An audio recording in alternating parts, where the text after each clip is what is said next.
और लगातार news 18 mega exit poll के आंकड़े आप तक पहुंचा रहा था, जिसमें फिलहाल एनडीए की सरकार बनती हुई नजर आ रही है और सबसे बड़ी पार्टी जेडीयू उभर कर सामने आ रही है। लेकिन कड़ी टक्कर भी दिख रही है महागठबंधन से। और जो आंकड़े हमने आपके सामने रखे वो एग्जिट पोल के आंकड़े थे, लेकिन 14 तारीख का दिन बहुत अहम होगा जब ईवीएम खुलेगा और फिर नतीजे सामने होंगे, पता चलेगा कि बिहार में किसकी बहार आई है। फिलहाल जो एग्जिट पोल के आंकड़े हैं वो ये बताते हैं कि एनडीए के खाते में बहुमत है। एनडीए के लिए अच्छी खबर एग्जिट पोल के हिसाब से। तमाम पोल्स और पोल्स हमने आपके सामने रखे, आंकड़ा जो हमारा था वो भी हमने आपको दिखा दिया। एक छोटा सा ब्रेक लेंगे, जल्द हाजिर होंगे, आप बने रहिए हमारे साथ।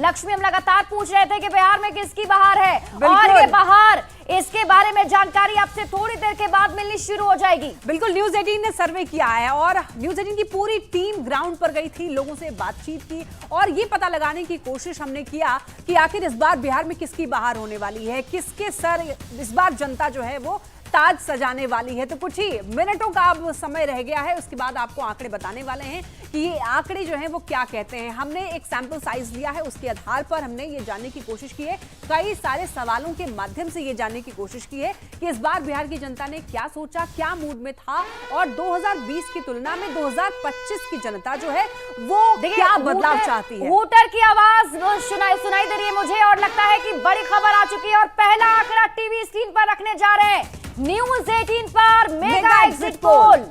बिल्कुल, न्यूज़ 18 पर मेगा एग्जिट पोल और पहले फेज में एनडीए को बढ़त मिलती हुई दिखाई दे रही है। एनडीए को 60 से 70 सीट पहले फेज के अकॉर्डिंग आपको बता रहे हैं, महागठबंधन को मिल रही है 45 से 55 के लगभग सीट और जनसुराज को 0 सीट, अन्य को भी 0।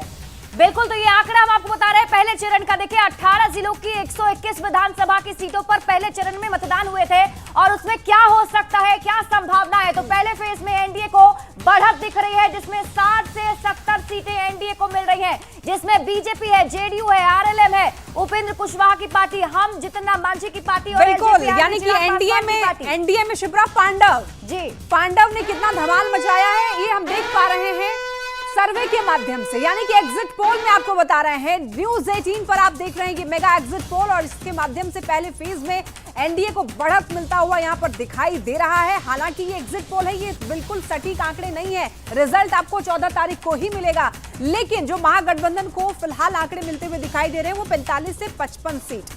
और जनसुराज जो कि नई नवेली पार्टी इस बार चुनावी मैदान में थी, उसके आंकड़े 0 ही नजर आ रहे हैं और अन्य के खाते में भी 0 ही जा सकते हैं, ऐसी संभावना है। जो मेगा एग्जिट पोल न्यूज़ 18 ने किया है, जिसमें लोगों की राय जानी गई है कि इस बार बिहार में किसकी रहने वाली है बहार। तो पहले फेज में तो मुझे लग रहा है कि एग्जिट पोल के नतीजे ये जरूर बता रहे हैं कि एनडीए को बढ़त पहले फेज में मिल रही है। और न्यूज़ 18 मेगा एग्जिट पोल में सीधे आपको लिए चलते हैं जया के पास, उनके पास है और भी आंकड़े।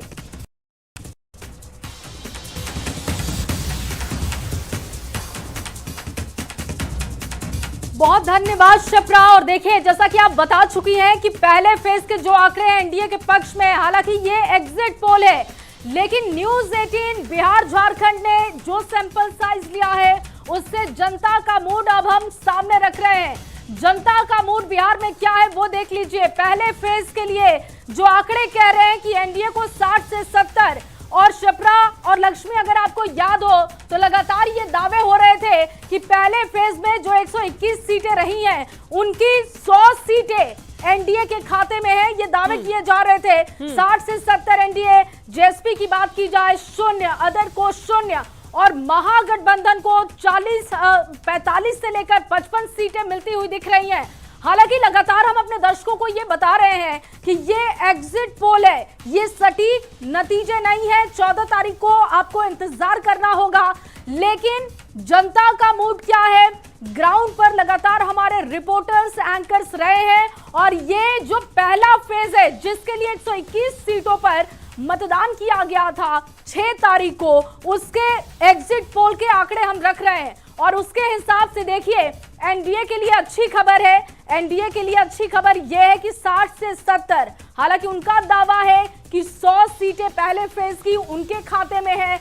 महागठबंधन की बात की जाए, यहां पर 45 से 55 जनसुराज यानी कि पीके की पार्टी की बात की जाए, जो कि दावा कर रहे थे कि कुछ कमाल वो बिहार में कर देंगे, लेकिन आंकड़े ये बता रहे हैं कि पीके के लिए अच्छी खबर नहीं है। एग्जिट पोल के मुताबिक पीके के लिए अच्छी खबर नहीं है, क्योंकि पहले फेज के जो आंकड़े 121 सीटों पर वोटिंग की गई थी 6 नवंबर को, उसके लिहाज से अगर देखा जाए तो पीके के खाते में एक भी सीटें नहीं है, तो ये उनके लिए अच्छी खबर नहीं है। लेकिन अगर महागठबंधन की बात की जाए तो 45 से 55, एनडीए की अगर हम बात करते हैं, यहां देखिए एनडीए के लिए सबसे अच्छी बात यह है कि जो उनके दावे हो रहे हैं 100 सीटों के, उनमें 60 से 70 एग्जिट पोल भी उनको दे रहा है शिप्रा। तो बिल्कुल ये जो आंकड़े हैं इसके हिसाब से हमें ये समझ आया है कि एनडीए ने इस पहले फेज में जो 121 सीटों पर वोटिंग हुई थी उसके हिसाब से एनडीए ने बढ़त बनाया है। 60 से 70 सीट एनडीए को मिलता हुआ दिखाई दे रहा है न्यूज 18 के एग्जिट पोल के जरिए, और महागठबंधन को 45 से 55 और जनसुराज की पार्टी को यहां पर एक भी सीट नहीं मिलता हुआ दिखाई दे रहा है, अदर्स को भी नहीं मिलता हुआ दिखाई दे रहा है। और यहां पर ये बड़ा सवाल है कि जो जनसुराज की पार्टी है और पहले फेज की बड़ी बात क्या है, शिप्रा बताइए। बिल्कुल, इसी बीच बड़ी बात बताते हैं, ये आंकड़े क्या कह रहे हैं। देखिए, पहले फेज में जेडीयू को बड़ी कामयाबी कही जा रही है, यानी कि जेडीयू के खाते में 35 से 45 सीट जा सकती है, यानी कि जेडीयू का बहुत ही अच्छा प्रदर्शन। बीजेपी को 20 से 30 सीटें मिल सकती हैं, जीत इस पर हो सकती है, और पहले फेज में बीजेपी भी जीत सकती है इन सीटों पर। तो आंकड़े जेडीयू के बेहतर हो गए। और आरजेडी का बताते हैं, आरजेडी को 25 से 35 सीटें मिलने की उम्मीद यहां पर पहले फेज के हिसाब से देखने को मिल रहा है। और पहले फेज में हालांकि जेडीयू का अच्छा प्रदर्शन दिख रहा है, लेकिन कांग्रेस की बात कर लें तो कांग्रेस को 5 से 10 सीट मिलती हुई दिखाई दे रही है, और लेफ्ट को भी 10 से 15 सीटें मिलती हुई दिखाई दे रही है न्यूज 18 के सर्वे के अकॉर्डिंग। वही एलजेपी चिराग पासवान की पार्टी को लगभग 5 सीट मिलती हुई दिखाई दे रही है। आरएलएम को उपेंद्र कुशवाहा की पार्टी को 1 सीट मिलता हुआ दिखाई दे रहा है। शिप्रा बिल्कुल, और देखिए लगातार हम आपको आंकड़े भी दिखा रहे हैं, और अच्छी बात यहां पर ये दिख रही है कि एनडीए की तरफ से बढ़त बरकरार है। पहले फेज में 60 से 70 विधानसभा की सीटों पर एनडीए को जीत मिल सकती है।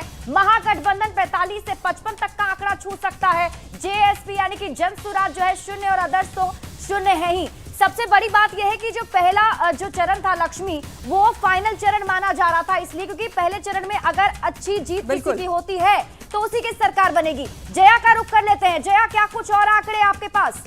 देखिए शिप्रा, क्योंकि लगातार एग्जिट पोल के जो आंकड़े आ रहे हैं वो हम अपने दर्शकों तक रख रहे हैं, और लगातार हम ये भी बता रहे हैं कि ये पहले चरण का एग्जिट पोल हम अपने दर्शकों को बता रहे हैं, क्योंकि दूसरे फेज के लिए, आखिरी फेज के लिए वोटिंग खत्म हो चुकी है 122 सीटों पर, वो आंकड़े भी अपने दर्शकों के सामने रखेंगे। लेकिन पहला चरण जिसमें 121 सीटें थी, उनके फिलहाल ये आंकड़े हैं, और इन आंकड़ों के जरिए ये समझा जा सकता है कि एनडीए के लिए अच्छी खबर है। जैसा कि आप भी जानकारी दे रही थी कि पहले फेज में जेडीयू के खाते में ज्यादा सीटें हैं।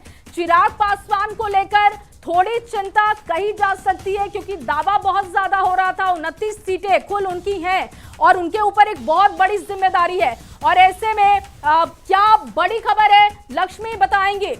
बिल्कुल जया, और देखिए लगातार आप आंकड़े तो बता ही रही हैं, हमारे साथ गेस्ट पैनल भी जुड़ा हुआ है, तो उनसे भी एक रिएक्शन ले लेते हैं। और शुरुआत सबसे पहले बीजेपी प्रवक्ता मयंक जी से करेंगे, क्योंकि उनके लिए तो एग्जिट पोल में अच्छे आंकड़े दिख रहे हैं, 60 से 70। मयंक जी बिल्कुल, जैसा प्रत्याशित था वैसे ही आंकड़े सामने दिख भी रहे हैं, और ये हमने कहा कि हमने कभी भी कोई अनर्गल। और इस वक्त की बड़ी खबर आपके सामने, महागठबंधन को मिल सकती है 10 से 20 सीटें। मुस्लिम बहुल क्षेत्र की बात कर रहे हैं, मुस्लिम इलाके में मिल सकती हैं ये सीटें। महागठबंधन को कितनी सीटें मिलेंगी, ये देखिए 2020 में 19 सीटें मिले थे, और अभी का जो आंकड़ा है 10 से 20 का है। मुस्लिम बहुल क्षेत्र की बात हो रही है, और प्रदर्शन महागठबंधन का कैसा वहां पर रहा है, इन आंकड़ों के जरिए हम आपको बता रहे हैं। हालांकि ये एग्जिट पोल के आंकड़े हम आपको बता रहे हैं। महागठबंधन को मिल सकती है 10 से 20 सीटें। और अब वोटिंग परसेंटेज दूसरे चरण का क्या है, वो आंकड़ा हमने आपके सामने रखा है। 68.79% मतदान हुआ। निर्वाचन आयोग की तरफ से देखिए जानकारी आ गई है, 2000 बूथों का रिजल्ट आना अभी बाकी है, तो ये आंकड़े अभी और बढ़ेंगे। दोनों चरण में 66.90% मतदान, पहले के चुनाव से 9.6% अधिक मतदान हुआ है। 45,399 बूथों पर शांतिपूर्ण तरीके से मतदान हुआ। निर्वाचन आयोग की तरफ से जो आंकड़े रखे गए वो आपको बता रहे हैं, 3.7 करोड़ मतदाताओं ने वोट दिया और दूसरे चरण में कोई हिंसा नहीं। निर्वाचन आयोग के ये आंकड़े जो प्रेस कॉन्फ्रेंस करते हुए दी गई हैं वो हम आपके सामने रख रहे हैं। दोनों चरणों को मिलाकर 66% से ज्यादा वोटिंग परसेंटेज, 9.6% पहले चरण से ये बढ़ा है दूसरे फेज का। इसके अलावा देखिए 45,399 बूथों पर शांतिपूर्वक तरीके मतदान हुआ।